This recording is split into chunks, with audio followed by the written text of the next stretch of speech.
On August 3rd, 2019, a press conference was released by Sergeant Robert Gomez from El Paso Police Department. This was from a mass shooting that occurred in Walmart in El Paso, Texas. Very minimal information was given by the officer because the investigation was still ongoing. They were doing this basically at the crime scene.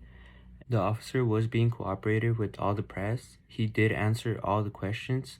He he didn't have an answer for all of them because the scene was still ongoing, but he was able to answer all of them whether he didn't have the answer on him. The very minimal information that was given by the officer was that it was a white male in his 20s. The area was still locked down and secure, and it was confirmed that there has been fatalities and injuries, but he wasn't sure of how many of them. The investigation was ongoing, and he was asking all families involved to report to MacArthur Elementary School because during the incident, a lot of families were separated. So he was asking them to meet up at the MacArthur Elementary School to reunite. He also shared that the scene was going to remain active the whole day because of the investigation going on. Some of the officers that responded to the scene were officers that were off duty and also that were on duty. So it was a big help that, many officers involved in the scene were off duty and they were obviously willing to go and help even when they're off duty as well. The officer also shared that the arrest happened without incident. The questions that he wasn't able to answer was he didn't have info on where the shooter was apprehended. He also didn't know if the shooting was happening, like if it started from inside or outside of the Walmart. He also didn't have information on where the shooter was from, the number of the death and the injuries, and if there was any manifesto that occurred for this. He didn't know the motive, and he didn't know the make or model of the weapon. He couldn't confirm like the total duration of how long it lasted.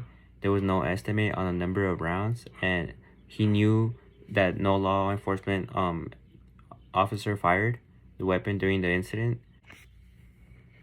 By the way this officer handled the press conference, I myself believe that he handled it very well, especially because he answered all those questions basically right after the crime scene, right after they had everything secured.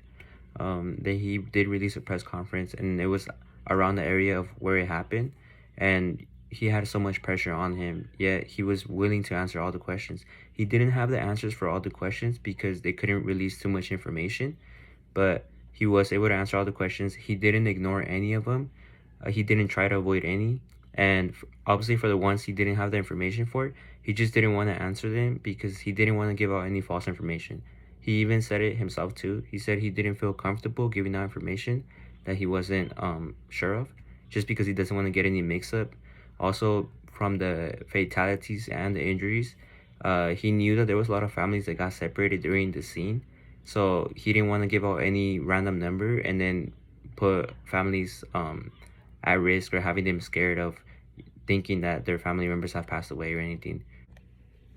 For the officer, I do believe that his nonverbal cues did fit the topic. He was very clear. He did handle the on-spot questioning very well.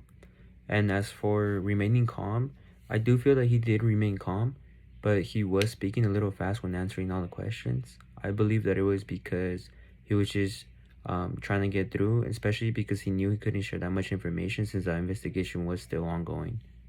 He didn't engage with the cameras as much. He maybe engaged with like one or two, and then he would look down most of the time. But he wasn't avoiding any certain questions. He didn't like he tried to handle all the questions as best as he could, and he did provide accurate information. All the topics that were given, all the questions that were given, he handled them very well. He answered all of them as best as he could, even though he didn't have the information for all of them. He didn't avoid any, and he didn't ignore any as well. The video of this press release was obviously not scripted, and by the looks of it, the officer has a lot of experience doing press releases because of the way he remained calm and the way he was able to answer all the questions after the crime had recently just happened. In the video, you can see how he's literally getting asked question by question right after another, like a different question each time, and he was actually prepared for it.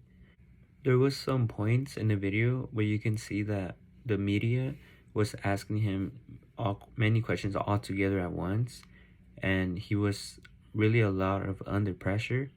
but he was able to handle it very well. He didn't break out. He didn't show any signs of not knowing any of the information. Like he was confused about it, or he had no words. He was speechless.